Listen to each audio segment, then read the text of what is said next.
আমাদের ত্রিপুরা মানুষের জন্য দীপাবলি মানেই তো দীপুর মাতাবাড়ি, আর আমি যাব না সেটা কি করে হয়। আর আমাদের টুনটুনিকে দেখো কি সুন্দরভাবে হাঁটছে আমাদের সঙ্গে, আবার পিছনের দিকে তাকাচ্ছে সবাই আছে কিনা। এই জন্য আর দেরি করলাম না, রেডি হয়ে একদম বেরিয়ে পড়লাম। আর দেখো যাওয়ার সময় কতগুলি ঠাকুর দেখেছি আমরা। হাই এভরিওয়ান, আমি পাপিয়া। আশা করছি সবাই ভালো আছো, আর আমিও অনেক অনেক ভালো আছি। আবারও তোমাদের সাথে একটা লং ভিডিও আমি শেয়ার করছি, অবশ্যই কষ্ট করে সবটা ভিডিও দেখো।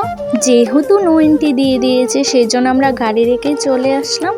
আর এদিকে তো হেঁটেই যেতে হবে। আর এদিকে দেখো মাতাবাড়ি যাওয়ার রাস্তাটা তো খুবই ভালো লাগছে, তার মাঝেই আমরা নিয়ে নিলাম ফুচকা। আর এদিকে তো এই মেয়েটার দৃশ্যটা দেখে আমার অপূর্ব লেগেছে। আর এদিকে তো মাতাবাড়ির সামনে অনেকগুলি দোকান বসে পড়েছে। তারপর দেখলাম যে ভাই কত মানুষ। তারপর একটা দোকানে এসে একটু প্রসাদও নিয়ে নিলাম। আর এদিকে ফাইনালি চলে এসেছে একদম মায়ের মন্দিরে। চলো আগে মায়ের কাছে যাই। আর সেদিনটা তো ছিল প্রচণ্ড মানুষ, আর তো খুবই ভালো লাগছে।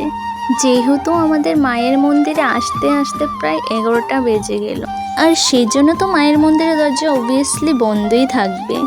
আর একটা পুরোহিত আমাদেরকে নামগোত্র নিয়ে প্রসাদের ভিতরে মায়ের ফুল দিয়ে দিল। আমার এই ভিডিওটা আজকে এ পর্যন্তই। যদি ভালো লাগে অবশ্যই কিন্তু লাইক কমেন্ট শেয়ার করে দেবে। আর বাড়িতে আসতে আসতে প্রায় 5টা বেজে গেল।